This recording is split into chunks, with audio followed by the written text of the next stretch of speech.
Hello and welcome in to another episode of the Golden Sombrero Show. I'm Dominic Stern, joined as always by Cole Bradley, Ryan Blank. Today is September 2nd. We're in September baseball, guys. It's been a long journey to get here. I couldn't be any happier. Baseball season has been entertaining. How are you guys doing today? Doing all right. Doing all right. You are the only one with a team that is contending. I never thought I would say that at the beginning of this year. Neither did I. I definitely expected to have the second best team on the show, but I'm glad I'm wrong. So let's start this show, as we always do, with our Golden Sombreros. We aren't going to have as many as last episode because, of course, we take 2.5 weeks in between episodes. We do have a few. So let's start. Our last recorded episode was on the 20th of August, so we got a couple of days in here. First one, Brian Goodwin, back when he was on the Los Angeles Angels, on the 21st against the Oakland Athletics. Luis Robert, superstar outfielder for the Chicago White Sox, was just named AL Rookie of the Month on the 23rd against crosstown rival Chicago Cubs. Joey Votto, one of my favorite players in the league, on the 25th against the Milwaukee Brewers. Javier Baez, the free-swinging slugger for the Chicago Cubs, against the Cincinnati Reds. Mike Yastrzemski on the 29th against Cole's Arizona Diamondbacks. Eugenio Suarez also on the 29th against the Cubs. The Cubs and the Reds were highly involved in these Golden Sombreros. Brandon Nimmo struck out 4 times in a doubleheader 7-inning game. I thought that was pretty incredible. What do you guys think about that? That takes something to strike out. Especially Brandon Nimmo. Yeah, 7 innings. I mean, to just get 4 at-bats in a 7-inning game and to, squander. That's rare. Unless your team is putting up some runs, you won't get 4 at-bats in a 7-inning game. But, hey, it takes a special kind of talent. Lomets. Then we had Trevor Story on the 30th against my San Diego Padres. And then the next day, the first Padres finally got a Golden Sombrero. Trent Grisham, Padres leadoff batter, in the same series against Colorado Rockies. And our final one, Red Sox top prospect Bobby Dahlbeck on the 31st against the Atlanta Braves. And so I hate to do this to you guys. We do always follow up our Golden Sombreros with how our teams have done recently. Cole, I'm going to hand it off to you. How have the Diamondbacks done lately? Oh, well, it's funny because the last time we recorded a show, they were 500 and we're fresh off of a 6-game winning streak. Since then, I think they've only won 1 game since that day, and now they were obvious sellers at the deadline. They basically just gutted, cleaned house. It was just not. It hasn't been good. There really hasn't been a whole lot to cheer about, at all. And this team, to say the least, is just disappointing. And it's kind of crazy to think that they're still somehow, some way, I think it's like 4 games out of a playoff spot, 4, maybe 5 games out of a playoff spot. That just goes to show you how crazy this year is. Regardless, I think it's too little, too late. It's just not good. I will say one bright spot has been the pitching of Zach Gallen, who's probably my new favorite pitcher, and for good reason. He's just so fun to watch. He went 7 innings again tonight and held probably one of the best, most dangerous lineups in baseball to 1 hit. He's gone his first 23 starts without allowing 4 runs in a single start, which is very impressive stat if you ask me. He's definitely been the bright spot of this team for sure. And really without him, I don't know what, as a fan, I'd be looking forward to day in and day out watching this team play. It's just been kind of disappointing. But, yeah, that sums it up, and, I'm just disappointed. I guess it's on to me now? Yep. Wow. Nothing like Cole, but last time we had a show, Royals were 10-15, actually playing some good baseball. They're now 14-23. It has just been completely frustrating to see the turn. Honestly, it's to the point where it's pitching. It's the fact that Ian Kennedy continually comes in big situations. It's frustrating. And when Grandal hit that walk-off last Friday, when I saw Kennedy come in, it's sad because I said, it's over. Kennedy's going to give it up. I see Grandal come up. I said, he's going to hit one out, and it's going to be gone. Third pitch just sends it flying into the stands and right. And it's frustrating because this team is better than what you've seen over the past 12 games. They proved that when they went from 3-10 to 10-15. And I'm kind of beside myself with it. This has been frustrating. At this point, honestly, just call up some young guys and get them some experience. I face the fact they're getting last. There's no getting around that unless the Tigers fall apart. And I don't think they will. I think the Royals should just start calling up young guys and get some experience like Bobby Witt, Daniel Lynch, Daniel Tilo. Just bring up some guys to get some experience moving forward because these are guys who are key parts of the future. So it's time to just get that going. The one bright spot for the Royals this year, since he's returned, is Brad Keller. Brad Keller's been phenomenal. 3-1, 1.93 ERA over 28 innings. My bad. Only surrendered 12 walks, which is a lot better because last year he gave up a career high 70 walks. So he's pitching a lot better. He's looking more confident on the mound. He's really led the rotation ever since he came back. I really loved watching him pitch. He had another great outing against the Indians the other night, and that was the last one the Royals had. So Keller's been great. I'll say it. Ryan McBroom, he set a club record with 3 pinch hit home runs in the span of 18 days. Tied for the most pinch hit home runs in franchise history. So he's playing well. Dom, you know my frustrations with the Rosenthal trade. I'm not going to get into it. I'll say it. I'm still frustrated, but I'm just. I wish the Royals, after trading Rosenthal, would have just said, "Hey, who wants Greg Holland?" and traded Holland, because then I could have understood it more. I just don't understand the trade even more by not shipping off Holland. So, honestly. And I just have one thing to say, and I need an honest answer from you two. How would a team want Ian Kennedy over a 9 ERA this year? Who would call about getting Ian Kennedy? Well, no Teams one. are calling Yeah, Bobby Red. Ian Kennedy's been good in the past, so there is some hope that you can maybe revitalize his he career. was great. He was great as a closer last year. I don't know why Matheny keeps messing with him. I think Matheny's been awful with the bullpen once again. I think the game where the Cardinals were down by 4 runs and 2 outs, pulls Rosenthal, brings in Randy Rosario, Royals lose. Oh, yeah, you can laugh.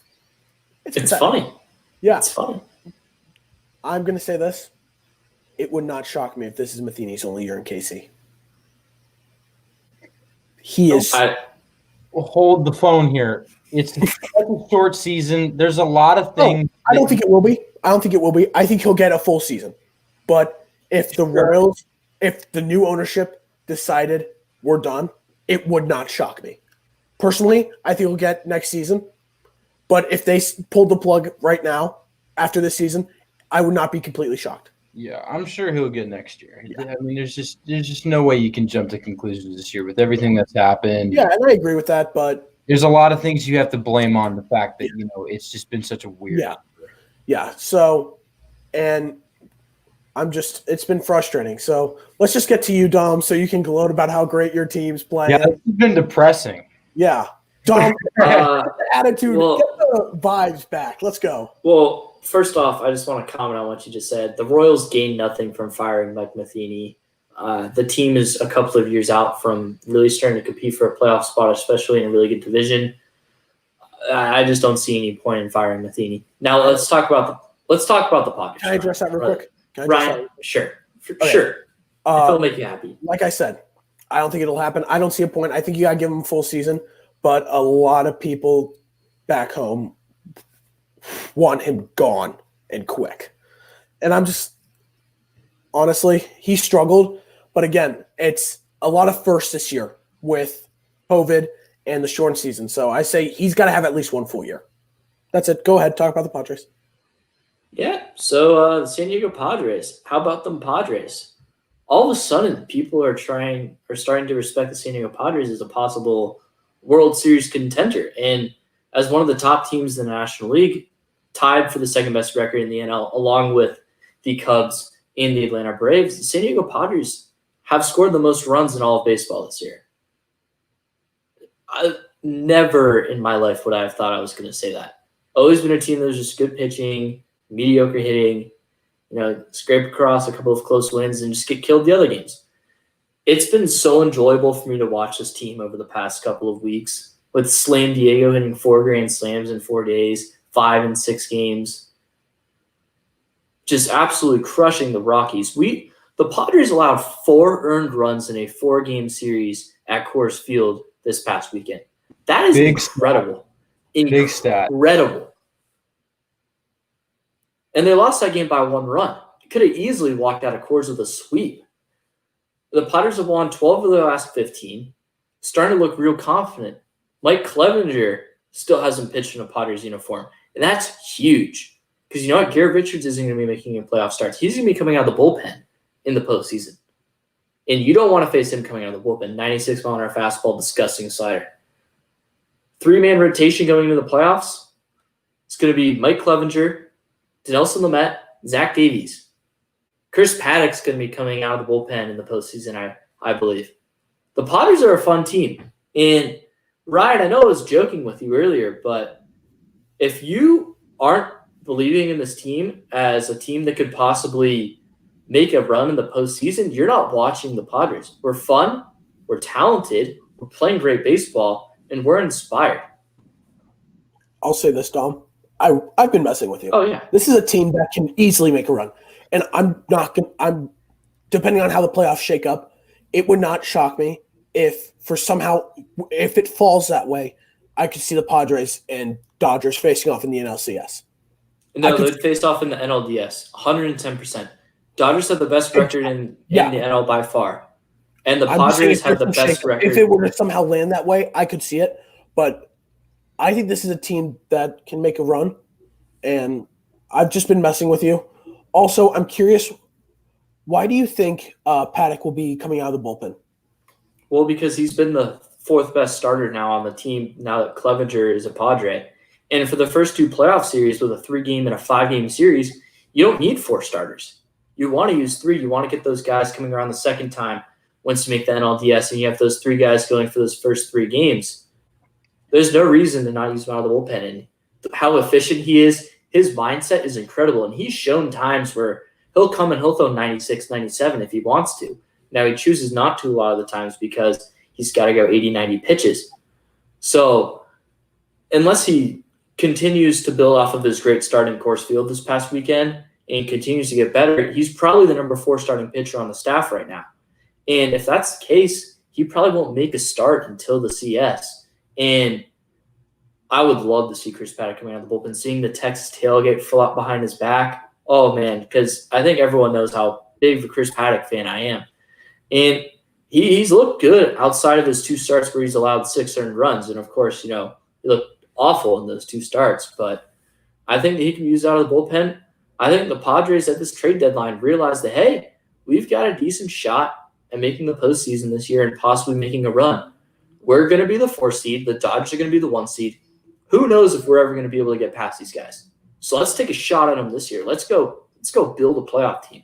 That's what they've done. Yeah, I'll just kind of cap it off for you. I mean, I feel like everyone who has been remotely even following that team over the past couple of years, so fans of other teams in the division or people who have just kind of take note, was under the understanding coming into the season that they were going to be good. They were getting Tatis back healthy. Paddock, all the governors were off with him. They were going to let him, cut him loose, not putting him on innings limit or anything like that. That I don't think anyone knew they were going to be this good. And I mean, you see how serious they're taking it too. I mean, it's one thing to be buyers at the deadline, but then to essentially corner the entire trade block in during one deadline is a whole nother thing. I mean, I don't think I've ever seen a GM or a team be so aggressive at the deadline like ever in my life. It was incredible, and it was, I mean, honestly, awesome to see a team do that, like to basically treat real life like it's MLB The Show and just make every like trade imaginable. Like I mean, it was a literal video game. It was like, what is going on? It's just awesome to see. Like, it pumps me up because it's like the Padres are the underdog, and you want them to beat the Dodgers if you're a fan of anybody but the Dodgers. And you just want to see that happen. And so the Padres, I think they're the only team so far in the NL that I have really noticed that can really compete with the Dodgers. They've played against them probably more than any other, NL team. Well, obviously more than any other NL team has this year. That's contending for a playoff spot. And they've played well against them. And, they're not too far behind them. And like you said, it's like, who knows when the next time they're going to have a shot to really overtake him. So like, let's win now. Let's go for this now. Let's be aggressive. That's just so fun to see. And I mean, I just loved every single move they made. I think they got better literally in every single aspect of the game, as if they weren't good in those areas before. It just shows they got even better. It just shows how serious they're taking this and how serious everyone else who's, following baseball or, starting to hop on the Padres bandwagon should, take this. Like, this isn't a fluke. Like, this is a team that's legit. It's been that way since the start. So it's been exciting to watch as just a baseball fan.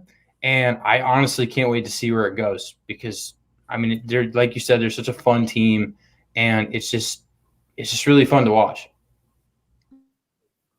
I think when we start back up with episodes and start talking before the season, we all emphasized how if a team could get hot and get really hot, they'll ride it and take it all the way. And that's what the Padres are doing.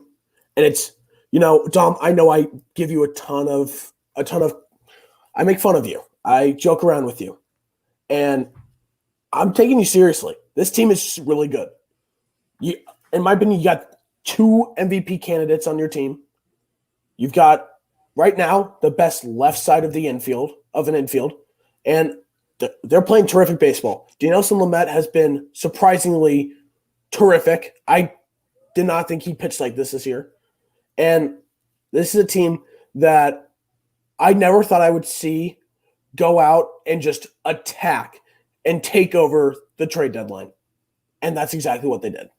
With a new manager, nonetheless. I mean, look, Tingler's made some bad decisions this year. He has. I get it. But, I mean, you got to give some credit to him. I mean, for sure.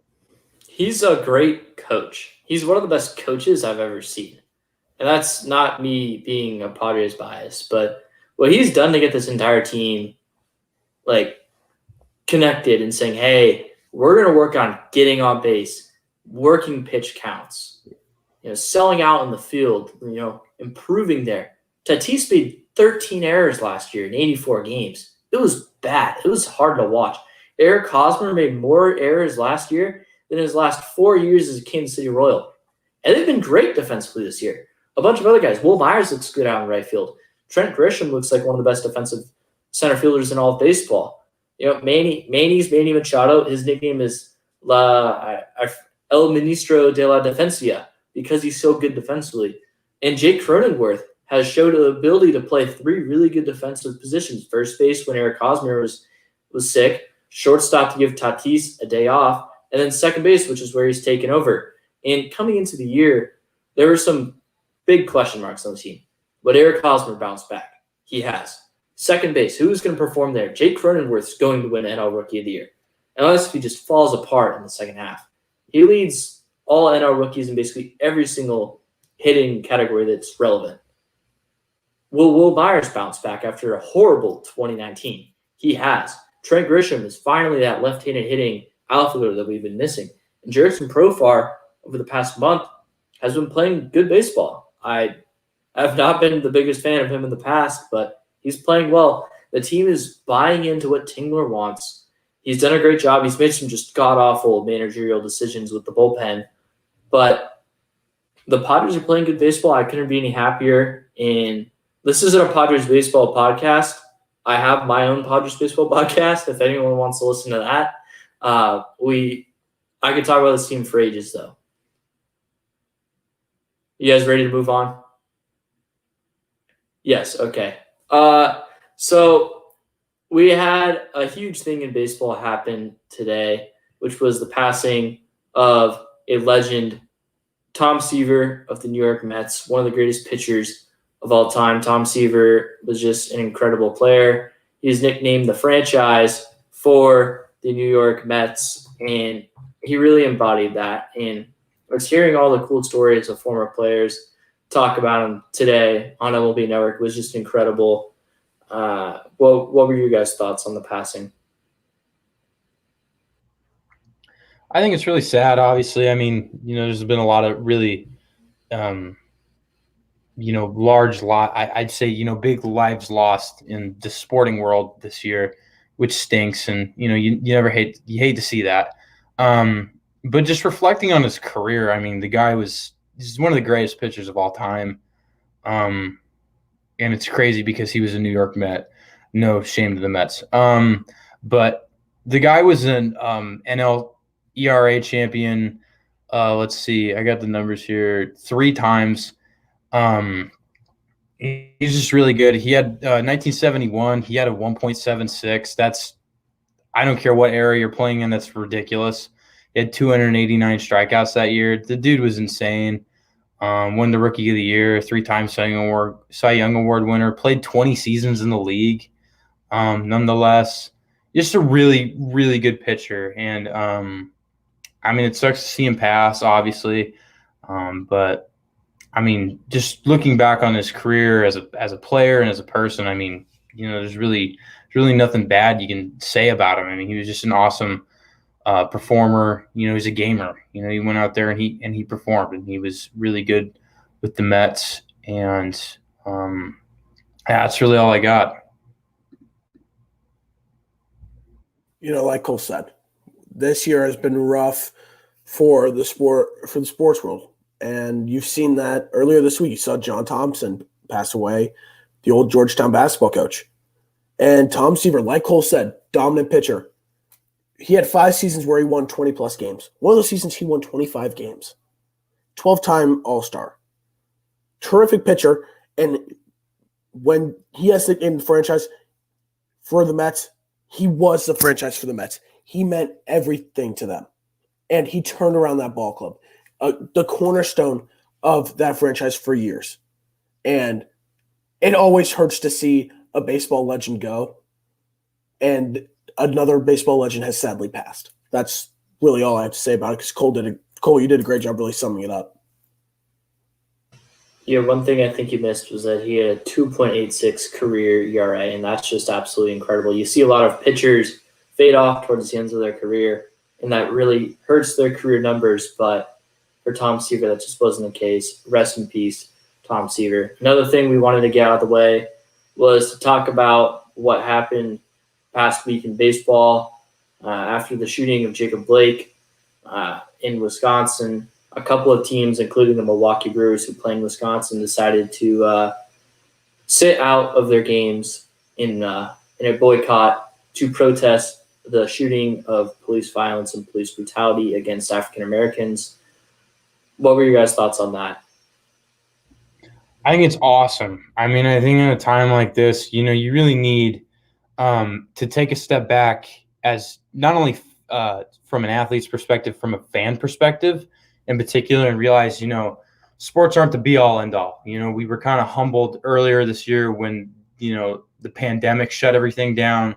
And I think what fans need to realize is, in protest of something that's just much larger than sport or, really anything going on in the world right now, we can go a day or two, heck, even a week, maybe even a month, maybe even a year, without sports if it means that, we raise awareness about more important things going on in society and in the world. So I think it's awesome how athletes and teams have rallied around this idea of,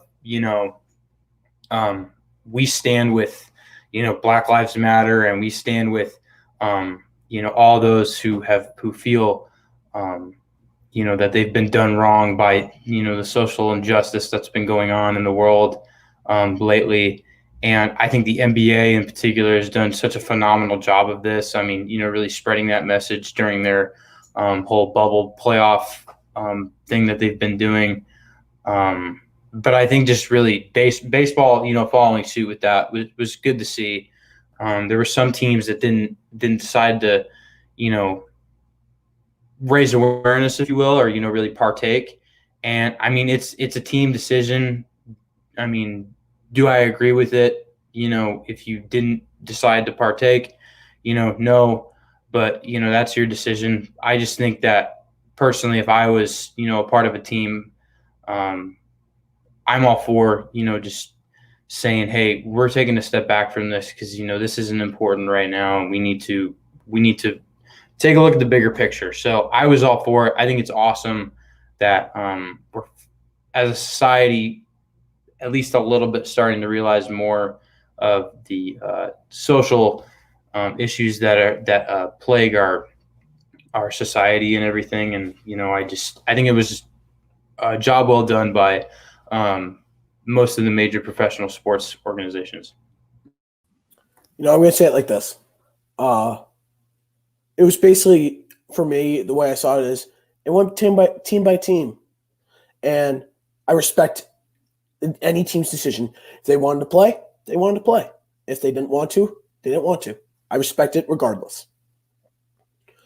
Some players believe they can't just sit idly by and just go play, and especially in time of tragedy. And I completely respect that. But I also see the side of players who want to go out there and try to get people's minds off it and off the tragedy just for a moment and just enjoy something. And I can see that, and I respect whatever decision they made. And I'm going to say what I think a lot of people understand, but we live in a country right now that's very divided. A lot of things are said, just keep dividing people. What sports can do is bring people together, and sports brought people together by doing what they did, because it showed the humanistic side of each athlete. Because as fans as well as journalists, we look up to these guys as role models, but they're people too, and they want to unite everyone. And by taking a stance and standing up for what they believe is right, that's unifying people more than just any ordinary person can do. Because a lot of people look up to these players like Giannis Antetokounmpo, these top players in their sports. You see that, and people look up to them and use them as a way to live their lives. And I commend the athletes who did that, and I commend the athletes who even played. It's team by team basis, and I respect their decisions regardless, because they did what they thought was best for themselves and for everyone else. Yeah, you always got to remember, before these players became athletes, they were people. And they're always going to be people. They're not always going to be an athlete. And they took their platform to say, hey, there's problems going on in this country. Go look at that for today. We can play a doubleheader tomorrow. And I thought it was cool. At first, I'm like, no, like I'm going to miss baseball. Like, why are they doing this? But then I had more conversations with people about what was going on with the shooting of Jacob Blake that day than I had in any of the previous days, because it wasn't like this happened and then the next day these protests happened. It happened like a week earlier. And it was cool to see these athletes use their platform to do this. And it first started with the Milwaukee Bucks. We must clarify that. They were the first team to say that. The entire NBA shut down for that day. The NHL shut down for the next day. And I was kind of disappointed in the MLB because, in my opinion, with what happened that day, they couldn't really do anything to be unified. But the following day, some teams played and some teams didn't. And it's like, come on, because like Ryan, you brought up the very, very hot take that this country is not unified. And obviously I'm kidding there. The country is extremely ununified. And the fact that both professional sports leagues that were going on at the time, basketball and hockey, were both unified in their decisions the following day to not play.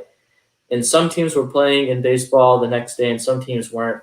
It's just like, come on, Rob Manfred, get one thing right. It was incredible. And Jack Flaherty, who is one of my favorite players in the MLB, he, I believe, is also African American as well. He tweeted out, "How can we not be unified for just one day?" And he is 100% right. Rob Manfred and talking about how, it's going to mess up the scheduling. Who cares? If scheduling is that big of a problem for you, you have your priorities wrong. So that was my thoughts on that. What do you guys think? I 100% agree. I mean, baseball is in such a time of turmoil as is. They've, like you said, Manfred's just gotten so much stuff wrong. I feel like this was a good opportunity to say, you know what, we stand pat with everyone else on this issue. And, as a league, not only just as teams, but as a league, as the MLB, as the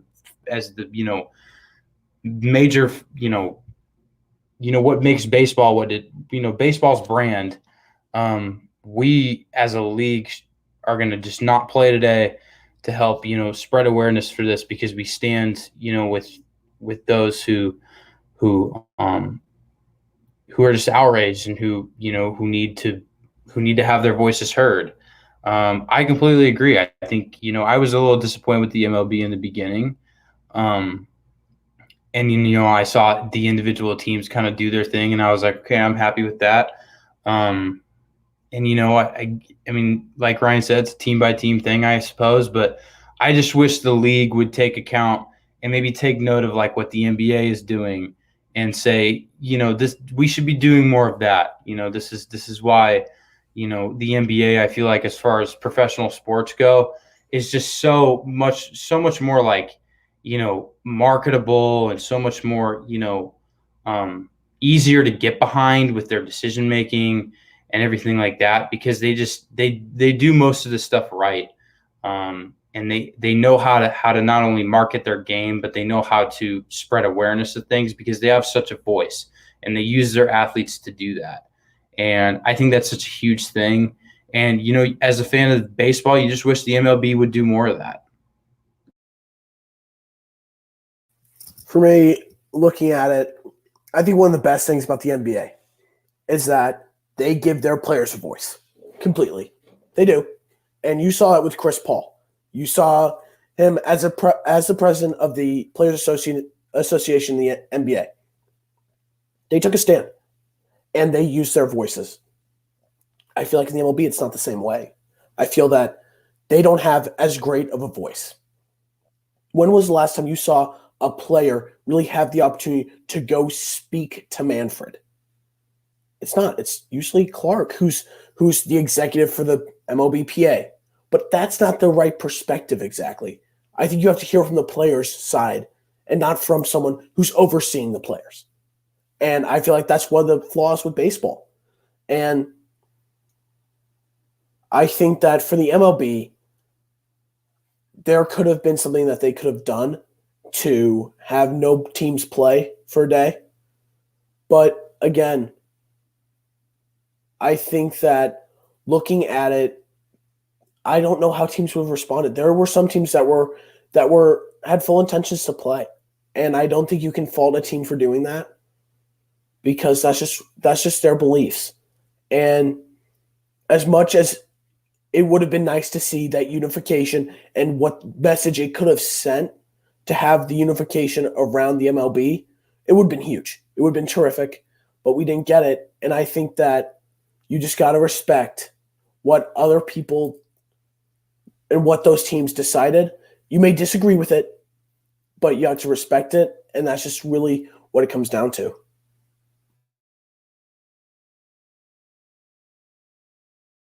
Yep. All right. So let's talk about some of the trades that just went down.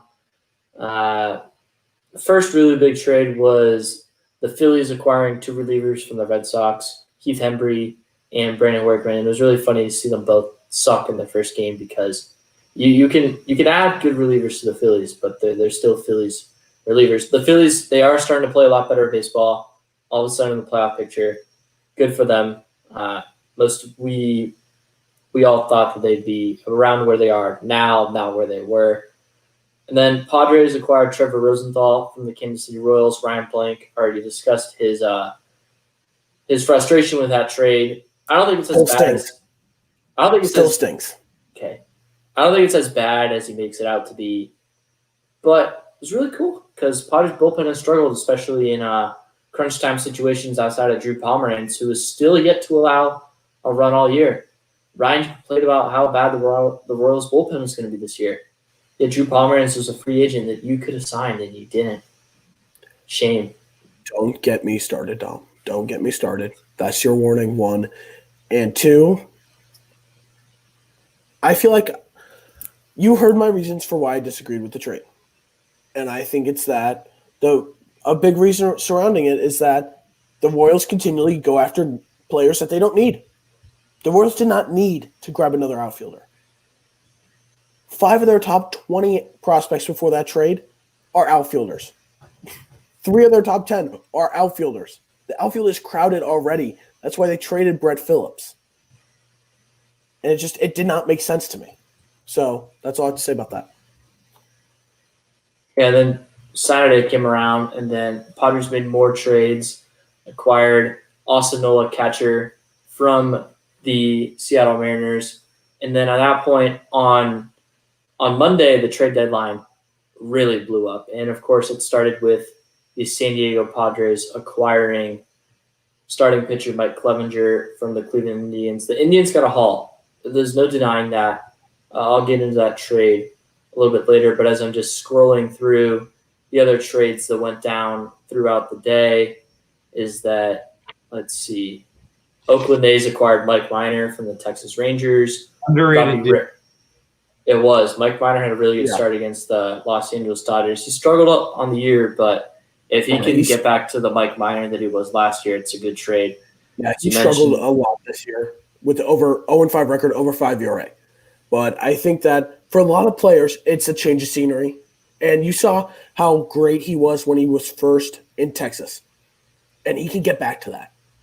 I know that A's fans are frustrated because if there's a year for them to go all in, it was this year. And they could have tried to go get a top caliber pitcher, but they didn't. But Mike Minor could be a guy who could be a potential difference maker. Yeah, especially with struggling Frankie Montas. That's definitely a player that could help them going forward. Robbie Ray, Diamondback got sent to the Toronto Blue Jays. Starling Marte went to the Marlins. Jonathan Villar went to the Blue Jays. And let's see, what else? We had the Cubs go out and get 2 relief pitchers. They got Andrew Chafin and then Osich from the Red Sox. David Phelps went to the Phillies. So the Phillies getting more bullpen. Cameron Maybin went to the Chicago Cubs. Archie Bradley went to the Reds. That's a huge trade for the Reds. Looking at it, that's really the big trades that went down. The Mets, Lil Mets, acquired Todd Frazier, Robinson Chirinos, and Miguel Castro. Miguel Castro is a good pickup for them. And then the final trade that went down was Taylor Williams, another pitcher from the Mariners, getting dealt to the Padres. So let's talk about some of the trades. Guys, what trades do you think are going to have the most impact, and what trades you guys just don't see being that big? You talked a little bit about, so aside from the Padres, because we all know the Padres, they were winners, whatever. Who cares? Outside of that, some of the other big trades to highlight, you talk about, and this is biased by no means, honestly. The Reds go and get Archie Bradley, I think, is an underrated move. I made a video about this. They have a bullpen ERA of over 5. It's like 5.6 or something. It's bad. It's like really bad. And Archie right now has struggled because he hasn't had too many outings because, well, the Diamondbacks haven't, been winning, let alone leading games going into the 9th inning. And, you can't use your closer if, you aren't winning games.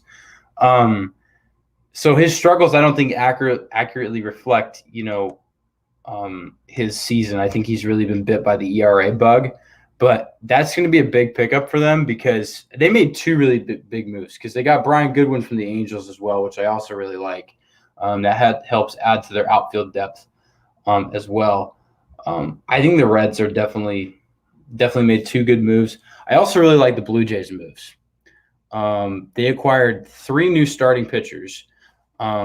Yeah, they're not like ace caliber. Yeah, they're nothing crazy, but they're innings eaters. Maybe not Robbie Ray, but Taijuan Walker's been solid this year, and Ross Stripling is not a bad option either. Plus, they got Daniel Vogelbach and Jonathan Villar as well, who's 2 really solid hitters. So, that's something to cheer for if you're a Blue Jays fan, because this is a team in a season like this that's actually a contender, and they're taking advantage of that, which I think is great. Outside of that, there's really no moves that I am a big fan of outside of the Padres deals. But that's obvious, that's just whatever. But yeah, I don't know about the Mets doing what they did. Like getting Frazier again is cool, but what is he going to do? He probably won't start. He might just come off the bench for them because they still have JD Davis. And JD Davis is hurt though. He is, but we'll see where that goes. And then I don't know if Robinson Chirinos is a real suitable replacement for their catching platoon. But I suppose, maybe it helps. We'll see. We got like 20-some games left. Anything can happen. So outside of the Padres moves, which were pretty much all good trades, there's not a whole lot to, really be excited about, I'd say. Cole, I will agree with you on the Archie Bradley trade. The Reds have a terrific dynamic duo and a great trio in the starting rotation when they've got Sonny Gray, Trevor Bauer, and Luis Castillo. Great rotation. They don't have the bullpen to back it up. That getting Archie Bradley is huge. It boosts their bullpen. Just like those trades were huge for the Padres to boost their bullpen, it's huge for the Reds. I like what the Reds did because they are in striking distance to get into the playoffs, and they are buying because they believe they can get there. And I think it was a great trade. I think they believe that they can get there, and I still have faith in that team to make it to the playoffs. I love what the Blue Jays did as well. They, I believe, are a playoff team. They're right there. And them going on and getting Ross Stripling, Robbie Ray, and Taijuan Walker, I think is huge. Gets more of a supporting cast in that rotation around Hyun-Jin Ryu, and I think it just gives them more layers to their team. Yeah, like you said, Cole, they're inning eaters, and they're going to give you some solid innings, and that's what they need. So I like those trades as well. Of course, I think the Clevenger trade was great. I think that the Padres did a great job only giving up one top 10 prospect. That's just you got to give them credit for that. And that's a huge trade for them because that gives them a top pitcher in that rotation, and a guy who can be their ace. And you got to give Preller credit for everything that he did. Like there's no beating around the bush. Incredible job by him throughout the entire deadline. But there is one trade I did not like by the Padres. Jason Castro. I talked to Dom about this. I believe that they should have just gone for Austin Nola. Jeez, my bad. Austin Nola. I think that even though Mejia is on the IL, I think he would be a suitable backup. That's my reasoning behind that. But again, Castro's a veteran. That can help a lot of the young guys that they have. So, like you said, Cole, there's not a ton of trades that are just notable, but there are those few that just stick out. And I'm upset to see the Diamondbacks as they went full sell mode because, like Cole, I was very high on them going into this year. After they traded for Starling Marte, got Mad Bum, added Cole Calhoun for another bat, I was excited to see them. I thought they were going to be true contenders who can make a run in the playoffs, and they just struggled. Yeah. So honestly, if you weren't high on them coming into the season, I don't know what you were looking at. On paper they look so good, but yeah, it just hasn't it just hasn't, the product hasn't been the same way on the field. And I mean, as a fan, it's disappointing to watch. I mean, you kind of ask yourself what's going on? Like, this shouldn't be happening. Like, why is Madison Bumgarner having an ERA almost, in the 8 range? To the moon. Yeah, exactly. Why is it that, all these guys that we picked up, like Junior Guerra and Hector Rondon, have been really piss poor? I don't know. It's just kind of it's sucked to watch, but it is what it is. I've always kind of stood behind what Mike Hazen does. I mean, I feel like he always makes moves with a purpose and for a reason. And I think you bring that up, Cole. Sorry to cut you off, but I think when you look at the reason, that's why I think the Starling Marte trade makes sense. He has an $8 million option for next year, and 12 and a half. Actually, is it 12 and a half? 12 and a half. Yeah, you have to put a $1.5 million buyout for him if you don't want to re-sign him. Yeah, and that makes sense. They did not seem like they were going to pick up that option. A team like the Marlins will do that. So right. that trade made sense. Yeah, get the value out of it while you can, because I mean, there was already no guarantee in a full season that they were even going to pick up his option anyway. So I was already like, I wouldn't be surprised if they move him at the deadline, just because he's an expensive outfielder. He's a guy who he comes with a high price tag, and I mean, I feel like it's partially for good reason. He's kind of the full package. I mean, he plays solid defense in center. He can run the bases really well. He's a good hitter. But this just wasn't the year for us. I mean, I really like Mike Hazen going and just getting value for what he can. And, he's one of those GMs who he's never really in quote unquote rebuild mode. He's always trying to put out a competitive product whenever he can. So, I mean, I'm not worried about next year. I mean, I want them to kind of get through this year and to try and learn as much about themselves as they can. I really like them giving Varsho some time. He's one of their top prospects. He hasn't been hitting, but give him some time. He's young. Give him some action behind the plate. Give him some action in the outfield. Do as much as you can with the young guys as you can, because those are the guys who are going to be out there next year. So I've been happy with that at the least. But yeah, I mean, it was kind of I knew they were going to be selling. I didn't know they were going to be, cleaning house. Because there's a difference, and they're just trying to move on from the past, and trying to free up some cap for next year, and try and be competitive again next year, and we'll see what happens. But I was definitely caught off guard. Cole, you bring up a good point on how the Diamondbacks are bringing up young talent, and I wish the Royals would do that. Sorry to go on a tangent, but I said it earlier, but it just shows the frustration, and it's just when you've got some great talent in the minors, give them some time when your team is just awful. Like, I'll admit it, the Royals are just struggling completely. Like, I did not think that they were going to be terrific this year, but not like this. You predicted them to make the playoffs. I had to go bold once. There's a difference between going bold and believing it, Ryan.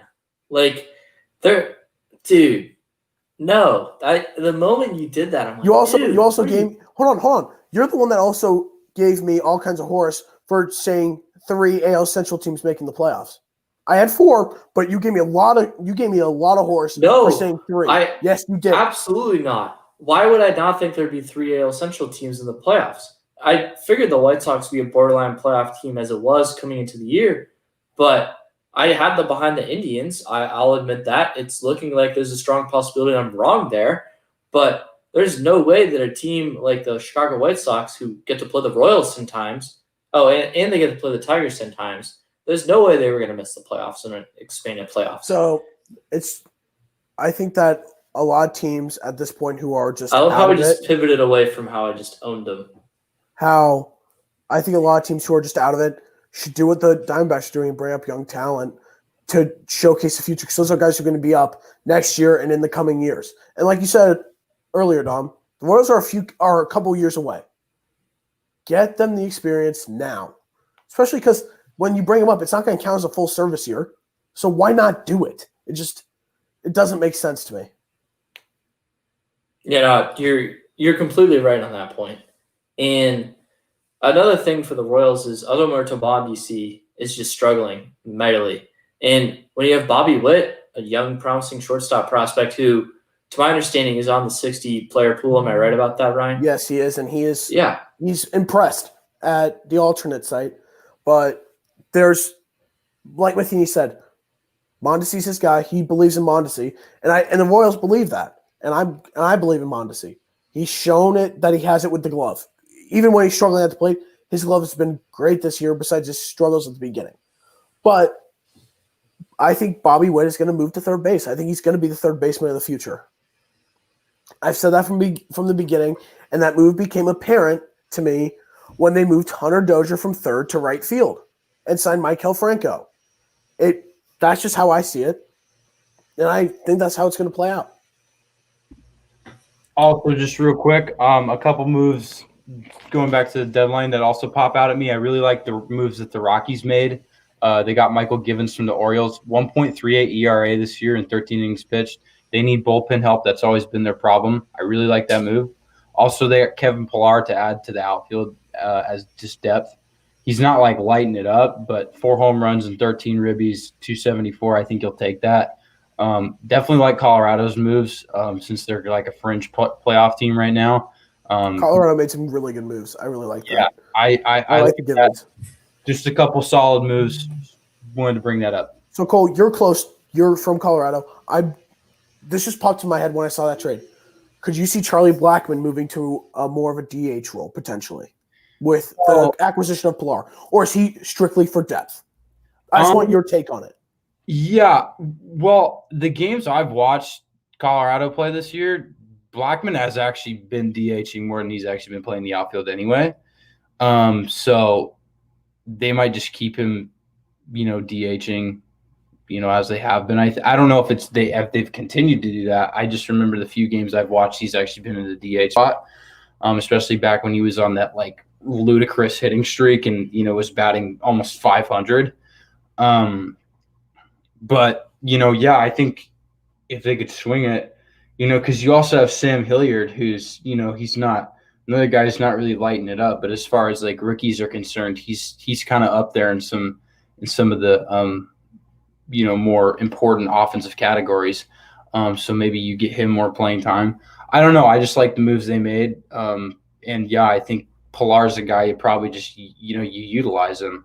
Put him out there as a defender. To kind of substitute for Charlie Blackmon's pretty poor defensive prowess, to say the least. And you just use him as a DH because, the guy can still hit, obviously. Yeah, and so I'm finally going to get the opportunity to talk about the other Padres trades that went down at the trade deadline. So Mitch Moreland was the second trade the Padres got. Mitch Moreland was just killing it in Boston prior to being dealt to the Padres. And that was one of my favorite trades Step Proler made. One of my favorite trades. I thought that was a terrific trade. Just want to say that. Thank you. And the Padres were able to give up 2 solid young prospects in Hudson Potts and Hyson Rosario. And those 2 guys, while they're good prospects for us, they didn't really have a path to the major leagues. Hudson Potts, corner infielder, it's a really tough position to be a Padre right now because you got Hosmer, who's having one of the best years of his career, highest OPS of his career, would be on pace to have the most home runs in any single season for Eric Hosmer. And he's back to playing elite defense, Ryan. And then not to mention Manny Machado is over at third base for the Padres. So he doesn't really have a path. And then you also have Hyson Rosario, an outfielder. The outfield is really performing for the Padres right now. So not really a path for him there. As for the other trades, Jason Castro, Ryan, you mentioned you like this trade, but to complement him with Austin Nola, I think is a great trade because the Padres, they shipped off Austin Hedges, send him to the moon. Dude could not hit water if he fell out of a boat. He's finally gone. He helped develop some of the young pitchers. We thank him for that. He was great defensively, but, man, watching the dude hit was awful. And then young catcher Luis Torrens got traded in the Austin Nola trade to the Seattle Mariners. And then Francisco Mejia is hurt, but not to mention Mejia, who you say should be the backup for this year. Well, Castro is a free agent after the year, so that's not the concern. But Francisco Mejia on the year, batting .079, a 146 OBP, and a 184 slugging percentage. That is a negative 10 OPS plus. Attaboy. And Ryan, your team has made it to the playoffs before. I wouldn't know what that's like. How would you feel if your backup catcher had a negative 10 OPS plus? I would not feel great, but you Britera, so who's solid. So yeah. So I think this was a great trade, a great get. Gave up Gerardo Reyes, who a relief pitcher who throws hard, has got a good off speed, but frankly doesn't really know where the ball is going. So the Angels are taking a chance on him. They're getting rid of Castro for 25 games. Great trade there. He actually drove in the go-ahead run in tonight's Padres game against the Angels. How awesome is that? As a Padres fan, team that normally their former players come back and just haunt us, this was a good change. And then Austin Nola has been one of the best hitting catchers in the league. According to Fangraphs, is the best hitting catchers WAR for all catchers in the MLB. Yes, greater offensive WAR than JT Realmuto. Now, obviously, he's not the defensive catcher that JT Realmuto is. JT is a better catcher, but offensively, he's been getting the job done. Got a hit and a walk in his first game the other night. So those were two good moves. Padres gave up a lot in return for Nola, but they also got two relief pitchers to go along with that to help out with the bullpen. And, of course, the big trade, the Mike Clevenger deal. I can't say enough about this deal. I thought it was going to get done Sunday afternoon. I was basically just shaking in my chair because we were in on him. I'm like, oh, my gosh, we're going to make this happen. This is going to make us true World Series contenders. It went through Sunday morning, and all the players the Padres gave up were expendable players. And the Indians have to be stoked with their return. Cal Quantrill, who has just around a 2 ERA on the year as both a starter and a relief pitcher on the year. Josh Naylor finally starting to come around as a hitter. Really good young prospect who I thought the Padres should have traded when they signed Eric Hosmer because he's really a first baseman. He has transitioned to become more of an outfielder. So the Indians are getting a good outfield bat there because they've really struggled out there. And then Austin Hedges, I've already said what I need to say about him. But then they also got three really good prospects in return for that. And the main one, I think, in my opinion, is Gabriel Arias. And Arias isn't really known on the big stage as prospects because he's overshadowed by a lot of the Padres prospects. This is a stud. Hit over 300 in A-ball last year with an insane OBP. He wasn't expected to be a good hitter. He's more known for just being an elite defender. And I know you guys have watched Fernando Tatis Jr. play defense. He's spectacular. Scouts say that Arias is a better defender than Tatis. That's incredible. And so he's going to be making the major leagues eventually. And with the possibility of Lindor not coming back after next season or them trading him this offseason, Arias is a possible replacement for them. So I thought they did a great job there. Then along with Joey Cantillo, a really good left-handed starting pitcher in low A ball, absolutely killed it. Dude's got a great mindset. He's going to be a stud someday as long as he can stay healthy. And then the last prospect they got, Owen Miller, a really steady, young, slugging second baseman. He's kind of similar to Luis Urias. He's never really going to hit the ball at the ballpark, but he's going to put the ball in the gaps. He's going to play good defense for you. He's going to run hard. Really good player. So the Indians scored, but the Padres have to feel great about themselves. Getting the ace, getting another starting pitcher who has 2 more years of control after this season. So I'm stoked. The Indians are getting a good return. The Indians are still an underrated team in baseball. The pitching staff is so disgustingly good there. Being a buyer at the trade deadline for the first time in 10 years was truly an awesome feeling. Just sitting there being like, holy cow, we're being better with every move that's being made. It was just awesome, and it was surreal. The Padres have sucked for the past 10 years. Hadn't won over 77 games in that time frame, and most of the time it was down near 70 in the low 60s. And it was just incredible. We're finally being rewarded for our patience. and it's awesome. That's enough that needs to be said about the Padres today. Well, just one more thing. I'm sad to see Austin Hedges go. He was my favorite Padre. Um, in games he got a hit, they were actually over 500. So Yeah. I mean, just something. It was rare though. Yeah, it was very rare. He is but, now a career lower than 200 hitter. He has 9 hits on the year, and 3 of those are home runs. So I mean, that's pretty cool. But outside of that, hey, efficiency when he's hitting the ball.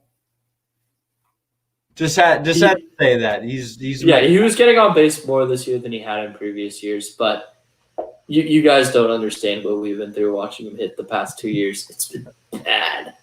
He's now Cleveland's problem. He's gonna have to figure out how to hit in international baseball. Dom, I have an idea. By the way, you're on mute. Since you like to say that Hosmer has a chance of being a better Padre than Royal, how about we debate this next show? I never said that. Just to shut you up. Dude, but listen, he has a better OPS this year right now than he has in any other year. How many Gold Gloves he won with the Padres? Dude, he sucked defensively the past 2 years. He couldn't win it this year. Hey, listen, Ryan, if we didn't learn anything from me doing 4 hours of extensive defensive research last year to only get half the Gold Gloves right, Gold Gloves aren't a good way to track if you did well defensively. Listen, Eric Hosmer was a great defender in Kansas City, and he hasn't been as a Padre. He's been a lot better this year.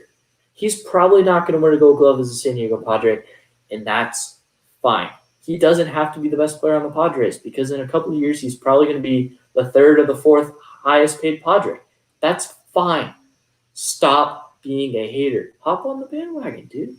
I'm not hating. I'm just hating on you, trying to think that Hosmer has a chance to be a better Padre. I don't know where he went. Well, he's gone. He's gone. He's getting the jersey. Oh, he's going to get the Hosmer shirt. I know he is.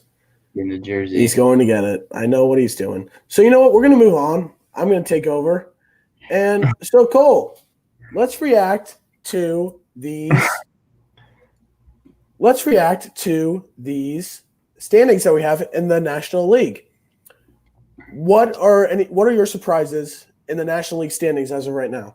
I mean, look at the Marlins, man. I mean, seriously, like, what is going on with Miami? I mean, they're not like the cream of the crop right now, but I mean, the fact that Miami's been like somewhat contending and is actually like kind of like contending for a playoff spot right somewhat now, consistent, actually, kind of insane. So I mean, yeah, they're consistently winning games. That's the big takeaway for me. So, Don, would you like to go? Yeah, they have a couple of really good young arms, especially highlighted by Sixto Sanchez, who of course is in the JT Realmuto trade, along with Jorge Alfaro, their young catcher. They have a lot of promising young players to go along with some good veteran players, such as Jesus Aguilar and Corey Dickerson. They did have Jonathan Villar, who they then traded to the Toronto or Buffalo Blue Jays. Which made sense. Which made sense because they have their young second baseman coming back after he opted out originally. Yeah, so that trade made sense. Yeah, I forget his, but I remember watching him hit a home run in his first game off of Jacob deGrom. Actually, that was pretty good. I think it's Ivan Diaz or something. Anyways, the Marlins they're not as bad of a team as people expect them to be. I did expect them to be last. We all predicted them to be last in that division. But I do remember saying this team will be better than people think they are. And I've been right in that sense. The fact that they've handled themselves after sitting out for almost 2 weeks due to the breakout that happened within their team is pretty incredible. Don Mattingly is doing a pretty good job managing this team. And all they have to do is play 500 baseball for the rest of the year, and they're a playoff team. And I think they're certainly capable of doing that, which is crazy because the Mets have been obviously a disappointment. The Red Sox have been a disappointment in that aspect too. And just looking over in that division, the Phillies have been vulnerable at times. The Washington Nationals have really struggled. I think everyone expected them to take a bit of a step back without Anthony Rendon, but not be one of the worst teams in the They've had National a lot League. of injuries, so I think that that's helped, especially so I think that that's helped, especially losing Strasburg, the reigning World Series MVP for the rest of the year. So I think that hurts. Definitely. I mean, the Marlins, they look like they could be a playoff team. Obviously, teams like the Reds, the Brewers, the Rockies, and the Giants, teams that are probably outside of the top two in their division that are trying to compete for those 2 wildcard spots, they're going to have something to say about that. But like I said, all the Marlins going to do is just play 500 baseball for the rest of the year, and I think they're in. Yeah, they're knocking on the door. This is where you're seeing their young core and their potential really come in. I know people have said a lot about how Derek Jeter has run them into the ground and all the things that have been said against him. But what he has done is starting to really come into fruition in terms going in that full circle. And now they're contending, and it's actually nice to see after they've just been historically bad. Yeah, So and, they get Starling Marte at the deadline, which is a good deal they for bought them. at the deadline. When was the last time the Marlins bought at the deadline? Yeah, and I mean he hits a home run in his first game to help take that big win over the Blue Jays. That's I don't know. I just think they're kind of headed in the right direction. Which good for them. They're headed in the right direction completely. Good for them. It's nice to see a little bit of a shakeup here since they've been bad.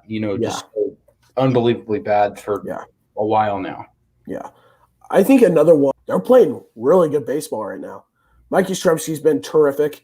His journey is just getting better and better with how he is lighting it up. I really like what the Giants are doing right now because they're fighting for a playoff spot. We wouldn't have said that a few weeks ago. And now they're like the Reds. They're like the Rockies and those teams who are outside of the top 2 in their division trying to fight for a playoff spot. So you're getting to the home stretch where it's going to be a dead heat right to the finish line to get those remaining playoff spots. Yeah, and another thing is credit to Gabe Kapler. He's done a good job. He's really just like mixing and matching weird relievers. Yeah, they're not a team with a whole ton of talent. Obviously, there are some players, like I said, Yastrzemski, Brandon Belt still actually having a pretty solid year. Oh, yeah, he's having a really good year. Yeah, Longoria, Joey Bart. What was that, Cole? Sorry, Wilmer Flores. Yeah, Wilmer Flores. Flores has excelled, and he hasn't even been playing in the field as much, more as a DH. Yeah, and we all highlighted that as a really good acquisition for them in the offseason, just a utility guy playing on a cheap deal. And then Johnny Cueto coming out of the starting rotation. Kevin Gossman has been really good for them this year. They're just finding ways to grind out wins. They're one of the more grindy teams, gritty teams in the MLB. And I don't want to say it because they're in our division. We still have to play them 7 more times, but it is an even year. And if the Giants sneak in as that 8th seed and play the Dodgers, in a 3-game series, Johnny Cueto with his whoop, whoop, whoop, whoop, and then pitch, and then he's got that splitter, the fastball, the slider go along with it. Who knows? He's just strong. And then, of course, you got Kevin Gossman, who I just mentioned is having a really good year. The Giants could make some noise. Do I expect them to? Probably not. I think Yastrzemski's going to come back to life a bit. Same with Belt. Same with a lot of those guys. But you got to give credit to them. They're absolutely killing it right now. They destroyed the Rockies on Tuesday. They put up 20 runs. The Rockies did get them today. I'm sure they set MLB history by having, I think it was the first team ever to have three guys get 6 RBIs. Yes. That's insane. Yeah, and Alex Big Dickerson, he's just killing it now that he's actually healthy. I'm impressed you guys didn't smirk at that. I smirk. Alex Dickerson, Poway High School alum, former San Diego Padre. You just love to see those guys killing it. Okay, let's move on to the AL standings. Guys, any surprises with the shakeups, especially from the Central? Any other surprises so far?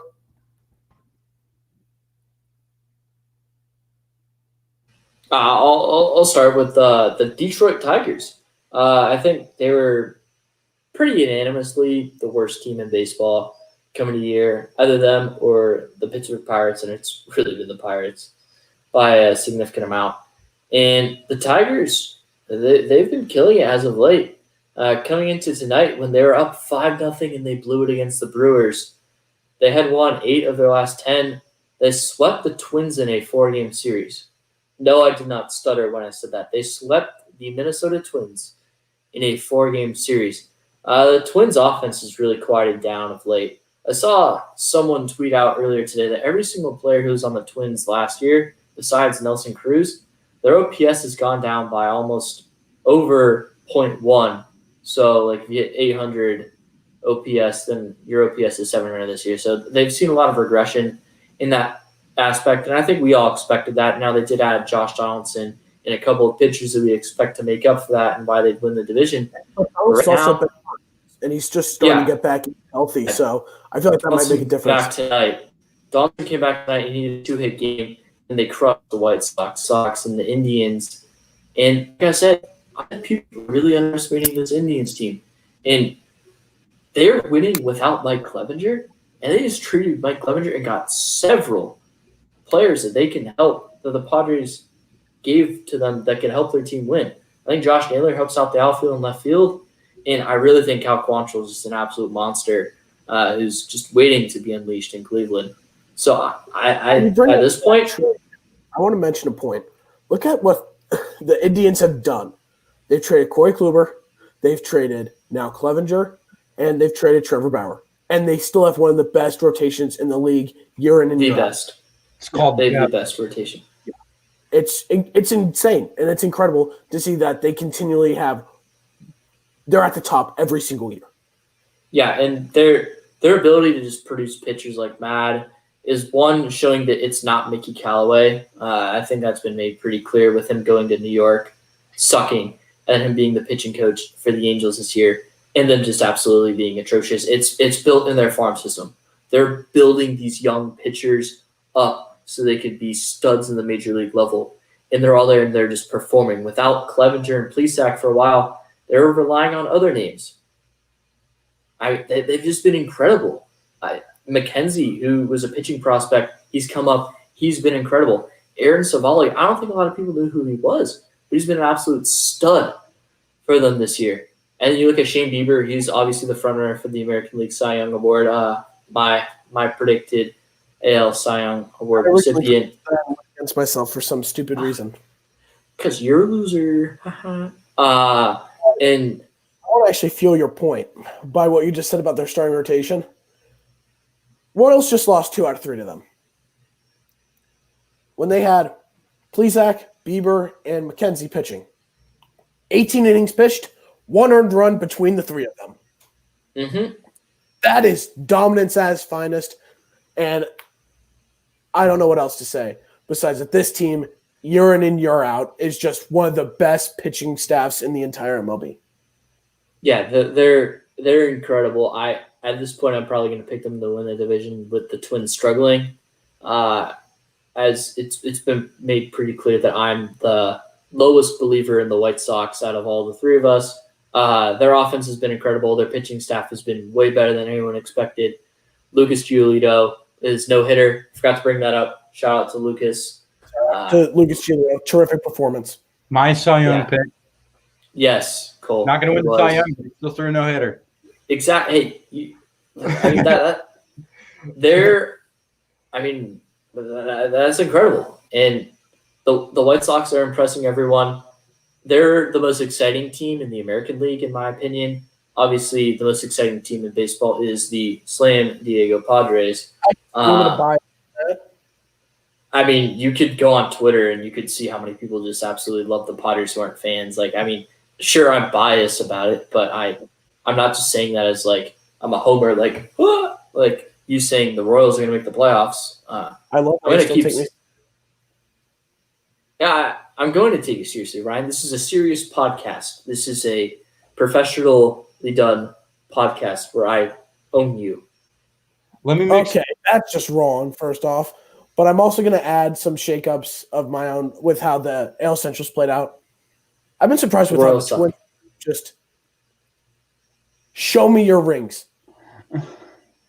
Yep. I don't have any rings, Ryan. I don't. Dude, use another line. Let me mix it up a little bit here. Okay. So, moving on. let me mix it up here just real quick. I think that, Cole, would you agree with me that the shakeup that has just come through with the AL Central, with the Indians moving to first, the White Sox moving to second, then the Twins falling to third, is really something that no one expected? Because we all said early on the Twins were dominating. They were dominating. And now they've just slipped. And now you're seeing the White Sox, who are one of the league's hottest teams, take over. And you have the Indians, who are playing at an elite level, still over them. I mean, it just goes to show you just how inconsistent how that division is truly anyone's division. Besides the Tigers and Royals, of course. Well, yeah, of course, but even the Tigers this year are playing 500 ball. I mean, that just kind of goes to show you how one of the worst teams in the league can still even compete in the division. I mean, just something to think about there. Let me add a little bit of a shakeup here of my own. The Seattle Mariners are quietly 7-3 in their last 10 games. Yeah. And, I'm not saying this is a playoff team, but if they can stay hot, this is definitely a team, I guess, to watch out for, I'd say. They've been led by their rookie stud, Kyle Lewis, who is batting a whopping 328 this year with a 945 OPS. He's been ridiculous. They're getting really good pitching out of Denver native Marco Gonzalez. He's got a 3.09 ERA over there at 43 2/3. That's really good. Aside from that, they've been showcasing a lot of their young talent. They pick up Taylor Trammell, who's the only top 10 prospect the Padres managed to give up during this trade deadline, and to add to their loaded, prospect outfield that they've got coming up over probably the next few seasons. Definitely something to watch out for there. I think the Mariners are in a much better spot right now than a lot of people think. Yeah, exactly. I agree. Sure, they may not make the playoffs this year, but the fact that they're ahead of the Angels and the Rangers in that Western division is saying something. I mean, that's definitely, you can't really squander that. So, they're 8.5 back of the A's, but I mean, they're at 7-3 in their last 10 games. If they can get hot and get on a little run here, they might find themselves in the postseason. So just something to look out for, I guess. No, definitely. And they took 2 out of 3 from the San Diego Padres right after the Padres swept the Rangers and then swept the Astros and were on a 7-game winning streak. They came into San Diego and said, hey, we own the Vetter Cup, and they really do. They're a talented team. J.P. Crawford is finally starting to emerge as that shortstop that everyone expected him to be for the Phillies, and they traded him for Gene Segura, which is just an awful trade. The Mariners, they are going to have a really good outfield in the next couple of years because we're already seeing how good Kyle Lewis is going to be. You already brought up Taylor Trammell. He's going to be a stud, in my opinion.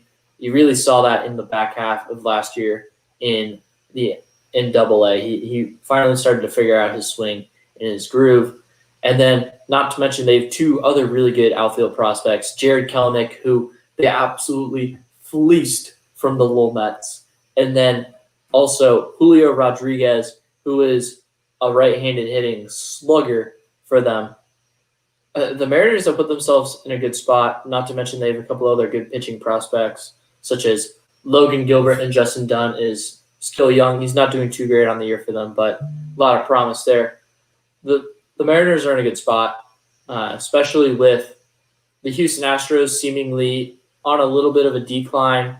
The A's, they go in those couple-year spurts where they're good and then kind of go back down. I don't know if that's going to be the case with them this time around, but the Mariners are in a spot where they could be competing for a playoff spot possibly next year or the year after that, when we've seen teams like in these past couple of years, like the Twins, the Padres, the White Sox, some of these other teams, the Marlins, they just emerge out of nowhere and all of a sudden they're a playoff contender. So it's not too far of the realm of possibilities to be treating this Mariners team seriously. And Cole, I'm glad you brought them up. I probably was going to at some point, but you're a wise man. The Mariners are playing really well right now. And Mike, you both hit on the head. This is a team that a lot of people thought were going to be one of the worst in the league. And now they're showing their potential, just like teams like the Marlins are doing. And they're in a better position than people think. And you've got guys like Evan White. They just got Taylor Trammell. They have Kyle Lewis, who's playing extremely well this year, and I'm completely impressed with how they've been playing. This is a team that does not have the best history, and you could see that history start to turn around soon when they make the playoffs in the next couple of years, because you're just seeing that from their young and developing core. Yeah, and so do you guys have any more comments on the American League standings other than the fact that the Royals are in last place? Because we're going to wrap it up after that. I have one thing to say. I would not be surprised with the Yankees' recent struggles and injury issues if at some point the Toronto Blue Jays overcome them for at least a small period of time. At least a small. Until they get healthy, of course. Okay. I respect the fact that you're going bold there. I think there's actually logic behind that, unlike you picking the Royals to Can you stop with that? No. I was nice enough to give your team a spot, okay? Well, because there was logic behind that decision. I think we were pretty much unanimously a fringe playoff team coming into the year without expanded playoffs. And with them, a lot of people thought we were. So, scram. But yeah, the Blue Jays are only one game behind the Yankees. Exactly. America's team, the Tampa Bay Rays, are killing them. Took 8 out of 10 games from the Yankees. And that's absolutely incredible. They actually won, I think, 6 out of 7 in Yankee Stadium this year. Yeah. And if you don't watch the Rays, they're a very fun team. Obviously, they don't get put in that fun category because they're a serious championship contender. And with all the injuries that they're going through, they're still playing terrific baseball. Yeah. And I want to say one more thing about the Blue Jays. They're playing terrific without their best player in Bo Bichette. He's only played 14 games this year, and they're still 19-16, and we're only a game back from the Yankees. Yeah, and that was part of the reason they traded for Jonathan Villar to play short. But they have a bunch of guys who have stepped up this year. Lourdes Gurriel, Vladimir Guerrero Jr. is not playing to what everyone expected him to be, a lord and savior of the Blue Jays. And if you did any research behind it, you figured that he wasn't going to live up to that expectation. Biggio's been solid. Biggio's been solid. Teoscar Hernandez, and even Randall Grichuk. All these guys are having he's hitting those two are hitting really well. Yeah, and then you got Rowdy Tejas, Travis Shaw, a bunch of guys that are just really performing. And they're a team that certainly will make the playoffs, given that it's expanded. And they could possibly sneak in as like that 6th seed. And if you're that 6th seed, then all of a sudden you're playing a team like the Oakland Athletics or the Cleveland Indians in just a 3-game series. That's where you want them. That's where you want to play those teams, because in a 3-game series, anything's possible. You just got to have 2 good starting pitching performances. And if you're the Blue Jays, you've got Hyun-Jin Ryu, one of the best starting pitchers in baseball, especially last year.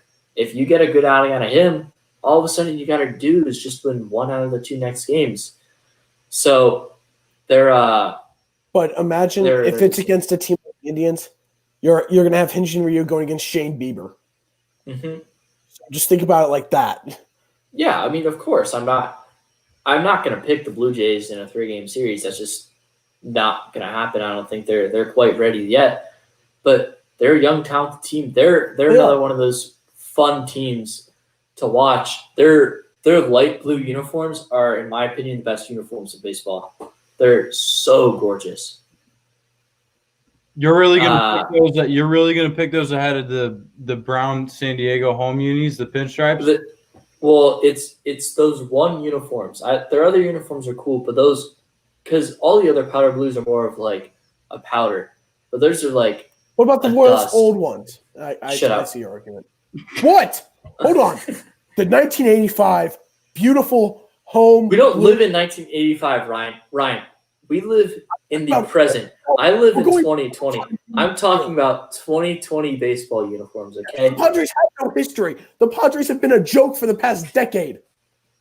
You have no rings. You have no rings. We have Tony. You're on mute, bud. I know. He muted me. This is revenge for you muting me before. Yeah, well, that's because you were – I forget why I muted you. But anyways, so I think I we bring up should the end. past because my team actually has a past with winning. Yours doesn't. I know that, Facts Ryan, don't but care about your feelings, and your team has had a crappy past. I know we have a crappy past, Ryan, but I live in the present. I live in 2020. I talk about this year because that's what we talk about on the Golden Sombrero Show. You And know what? I'm going to bring my World Series rings to Arizona and just wear them on the show just for you. yeah, that would be cool. Wait, what They did you give say? you- You cut out, Cole. I said you got a hold of some? How?